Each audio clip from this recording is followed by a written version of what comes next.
Fala turma, beleza? Hoje a aula de introdução à historiografia, daquele jeito, seja para a sua graduação ou para o seu vestibular, eu tenho certeza que vai te servir muito bem. Mas antes, saiba que isso aqui dá muito trabalho, porque todas as aulas são muito bem embasadas, então ajuda aí, pô. Deixa sua curtida, se inscreva aí e participe nos comentários, beleza? Dentre esses tópicos aqui, a gente vai tratar, na aula de hoje, sobre esses dois aqui. A parte conceitual de historiografia, certo? E alguns apontamentos, e as dimensões, abordagens e domínios da história. Parece ser pouca coisa? Parece, mas vocês vão ver que é um conteúdo bem denso. Então bora lá! Antes da gente pensar no conceito contemporâneo de historiografia, ou seja, o que é historiografia hoje, é importante a gente dar uma olhadinha em como e onde esse conceito surge e como ele vai se desenvolvendo ao longo do tempo. Senão isso vai fazer falta lá na frente. Bem, o berço da cultura ocidental, em linhas gerais e bem gerais, é a Grécia Antiga, e com a historiografia não é diferente. Então a gente vai ter que fazer uma viagem lá para a Grécia do século V a.C., beleza? E onde que ela fica? Bem, ela fica na região do Mar Mediterrâneo. Tá vendo meu cursor passando aqui? Então, são as adjacências do Mar Mediterrâneo, onde se encontrava o mundo grego antigo. Tô vendo, mas tá meio pequeno. Pode aumentar? Claro, pô. Vamos lá. Só pra gente se situar aqui no espaço. Aqui está o Mar Mediterrâneo, entrou aqui, é o Mar Egeu, Península Itálica, ou Itália, Península Balcânica, os Balcãs, Península da Anatólia, atual Turquia, e Norte da África. Antes de qualquer coisa, eu preciso apresentar um cara para vocês, o Heródoto. De todos os gregos daquela época, dentro da história, o Heródoto é o mais famoso. E aqui eu não estou entrando em filosofia com Sócrates e Platão, e nem em retórica com os sofistas, apenas história. O cara nasceu em Helicarnasso, na região da Cária, em mais ou menos 484 a.C. E provavelmente tu já ouviu falar dele como o pai da história e pensado, pô, se o cara é o pai da história, provavelmente ele foi o primeiro a registrar fatos históricos, certo? Não, ele não foi. Muita gente antes do Heródoto já registrava fatos históricos. A gente tem diversos exemplos, os egípcios, hebreus, babilônicos e até mesmo gregos. Inclusive, havia um grupo de gregos escritores em prosa, chamados logógrafos, que registravam, entre outras coisas, fatos históricos, e eles próprios são anteriores ao Heródoto. Aí tu me pergunta, pô, por que esse cara é importante então? Bem, isso já é assunto para um outro vídeo, sobre historiografia na antiguidade. E se tu quiser se inteirar mais, já se inscreve aí, liga o sininho para não perder esse vídeo, pode crer? Enfim, foi nas obras do Heródoto que a gente encontrou pela primeira vez na história uma palavra muito importante, a palavra historia. Ah, já sei, ela significa história, né? Também não. Historia não tem o mesmo significado que a nossa palavra portuguesa história. Na verdade, ela significa algo como pesquisa, investigação ou narrativa. Entendi, mas pesquisa e investigação do que exatamente? Não importa o seu conteúdo, o que importa é que é uma pesquisa ou investigação. Mas, nas obras do Heródoto, era uma pesquisa e investigação de fatos históricos. E por ser toda escrita, recebeu o nome de historiografia. Daí aparecem as duas palavras muito importantes para o nosso vídeo de hoje. Historia e grafia, com PH, que significa mais ou menos algo como escrita. Pô, entendi. Então, nessa fase do jogo, historiografia é um tipo de produção, narrativa e escrita de fatos históricos, pode crer? Inclusive, tu já ouviu falar das guerras médicas? Então, o Heródoto é a nossa principal fonte histórica dessas guerras. Foi ele que registrou e fez um extenso material sobre essas guerras que chegou até nossos dias. Daí uma outra grande importância dele. Mas e hoje, qual é o significado dessa palavra na nossa língua? Bem, se você for pesquisar no dicionário, você vai ter algo como escrita da história. Mas isso é o suficiente para a gente entender o que é historiografia contemporânea? De jeito nenhum. A gente precisa ir além. E o que eu vou mostrar aqui, eu não achei em nenhum outro lugar do YouTube. Então, se tu tá estudando para o vestibular ou tá aqui por causa da sua graduação, essa próxima parte do vídeo é fundamental para ti, beleza? Vencida essa etapa, finalmente a gente chega no que é historiografia contemporânea, o ponto alto dessa aula. De um lado, nós temos que a historiografia é o registro ou descrição do passado humano. Qual que é o problema nesses conceitos? Bem, a historiografia não é apenas o registro da história, ela investiga, analisa, problematiza e questiona. A questão aqui é que a atitude historiográfica é uma atitude polivalente, ou seja, feita de diversas maneiras. Uma definição segundo Sócrates une elementos diferentes a partir de uma semelhança em comum. Então essa definição de mera descrição ou mero registro não nos serve aqui. Também se diz muito que a historiografia é a arte da escrita sobre a história, o que é uma definição muito bonita por sinal. Contudo, ela tem um problema. Veja bem, o que ela te ensina? O que você aprende sobre historiografia escutando essa definição? Na verdade, nada. Ela é uma definição vazia, que não diz nada. Do outro lado, nós temos uma segunda maneira de responder essa pergunta sobre o que é historiografia. Olha só, a historiografia é a produção científica do conhecimento sobre o passado humano. Olha que diferença, hein? Essa definição, agora sim uma definição, abrange tudo que o historiador pode fazer, desde o questionamento e problematização até a crítica de correntes e pensamentos de seus semelhantes, o que também é fazer historiografia, e tudo unido em uma simples definição. Só fazendo 2 adendos a essa definição. Primeiro, a historiografia empreende seu trabalho a partir de evidências. O historiador não pode sair inventando por aí, certo? E segundo, essas evidências devem ser tratadas pelo historiador de maneira científica, através de métodos científicos. Porra, entendi.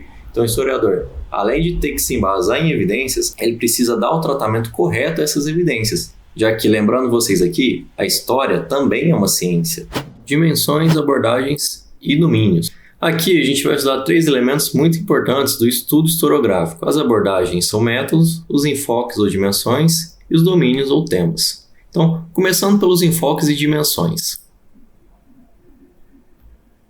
As dimensões, também chamadas de enfoques, tratam da natureza do fato a ser observado, ou seja, se ele será um fato econômico, social, político, cultural e assim por diante. Mas aqui eu tenho que fazer um adendo muito importante. Essa classificação não está dizendo que o fato ou é econômico, ou é político, ou é cultural, por exemplo. Essa classificação tem o papel apenas de organizar o estudo e ajudar o historiador a se situar em seu trabalho, ok? Usando de um exemplo, pense que cada fato tem uma natureza composta por todas as dimensões da vida social, a econômica, política, social e assim por diante. Assim, o fato vai ter todas essas naturezas, só que cada fato vai ter uma natureza um pouquinho maior do que a outra. Então pense o seguinte, a curva de circulação de preços do trigo na França do século XVI, por exemplo. Por mais que seja um fato que tenha lá seu aspecto social, tenha lá seu aspecto político, ele é muito marcado pelo seu aspecto econômico, então ele vai ser classificado como um fato econômico. Há uma maneira, não exclusiva, mas muito interessante de classificar essas dimensões, classificando naquelas que são materiais, naquelas que são mais etéreas, mais abstratas. Do ponto de vista material, a gente tem a história demográfica, que trata da materialidade humana, ou seja, dos movimentos migracionais, das taxas de natalidade, mortalidade, infanticídio e assim por diante. A história da cultura material, ou seja, aquela história que vai tratar de todos os vestígios materiais deixados pela cultura de uma certa civilização.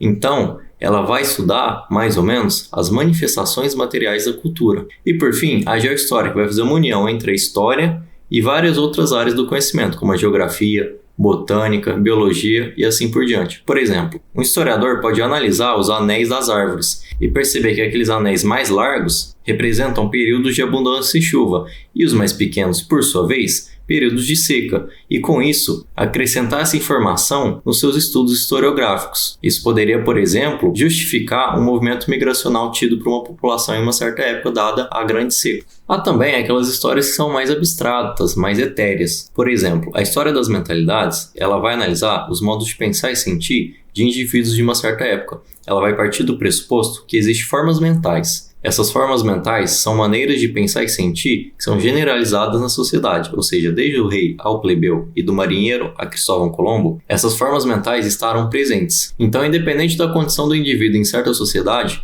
ele vai pensar sobre certos aspectos de maneira semelhante a todos os demais. Já a história do imaginário, por sua vez, vai analisar as imagens concebidas pelos indivíduos. E essas imagens não são apenas visuais, são verbais, mentais e assim por diante. Diferente da história das mentalidades, ela não vai partir do pressuposto de formas mentais, ou seja, de uma estrutura mental que é pouco móvel, mas ainda assim móvel, que une todos os indivíduos de uma sociedade. Ela vai pensar em um fluxo de representações imaginéticas mais rápido, que apresenta uma dinâmica maior. Então, ela vai empreender o seu estudo a partir de períodos de duração mais curtos do que a história das mentalidades faria.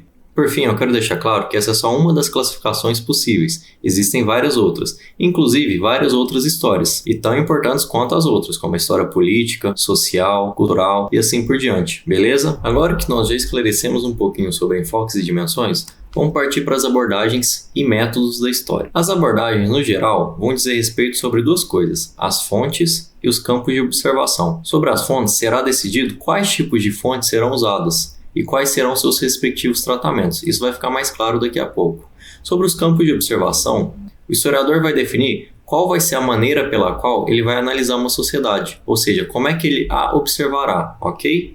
Vamos entender isso um pouquinho melhor, começando pelas fontes. No geral, as fontes podem ter diversas naturezas. Podem ser documentais, orais, materiais, iconográficas e assim por diante. Entre os tipos de tratamento, eu posso, por exemplo, usar a história serial, na qual eu vou pegar diversos tipos de fonte e vou colocá-las em série.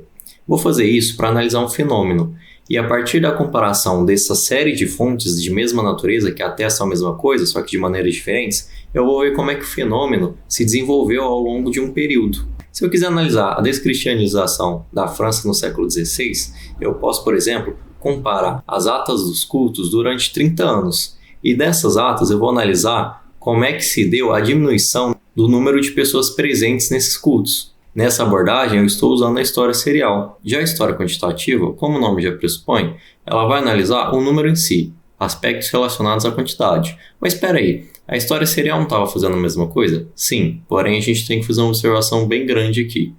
A história serial, ela pode tratar de aspectos quantitativos? Claro, mas nem sempre ela precisa tratar de aspectos quantitativos para ser serial, porque o método que caracteriza ela é a serialização das fontes, ou seja, colocá-las em sequência. A história quantitativa, por sua vez, ela sempre deverá tratar de algum aspecto quantitativo, ou seja, relativo a números e quantidades, beleza? Sobre os campos de observação, a história já é outra. O historiador vai decidir exatamente como que ele vai observar esses fenômenos. Ele pode partir, por exemplo, da história regional, elegendo um recorte geográfico no qual ele vai trabalhar. E esse recorte não necessariamente vai respeitar fronteiras. Tudo vai depender da natureza do fato a ser abordado. Já a microhistória, ela vai partir de um elemento mais específico e dele vai tentar desvendar características gerais da sociedade que ele está contido. Por exemplo, a partir da análise da vida de uma certa pessoa, ela vai conseguir desvendar valores, princípios e assim por diante de toda aquela sociedade. Então, usando uma analogia do Lucien Febvre, ela vai olhar para a espuma do mar para começar a compreender os movimentos mais profundos daquele mar, beleza? Enfim, chegando no final dessa nossa aula de hoje, a gente vai partir para os domínios ou temas, que é algo bem simples e vocês não terão dificuldades. Os domínios serão recortes temáticos de certa dimensão, ou seja, eu vou pegar a dimensão da história social, cultural ou política e dela eu vou tirar um recorte temático para estudar só aquilo. Dando o exemplo da história política. Eu posso tirar vários recortes dela. Eu posso analisar, por exemplo, o papel do patriarcado na família brasileira do século XX, ou mesmo a política externa de Portugal no século XVII. Mas espera aí, história política, patriarcado, como assim? A história política, ela não é só a história da política dos grandes estados, ou das ações dos grandes generais. Ela também é marcada pela perspectiva do micropoder que Michel Foucault nos mostrou. Ou seja, para analisar a estrutura de poder, não necessariamente você vai pensar em um Estado, em um exército e assim por diante. Você pode encontrar estruturas de poder analisando a família, em como o patriarcado está organizado nela, ou mesmo dentro de uma fábrica, onde o operário é vigiado e às vezes punido pelo supervisor, e esse supervisor é gerenciado pelo seu chefe de setor. Então, até mesmo na vida cotidiana, a gente pode analisar essas estruturas de poder. E isso é muito importante, nunca se esqueça. História política não é só a história dos grandes estados e dos grandes nomes, beleza?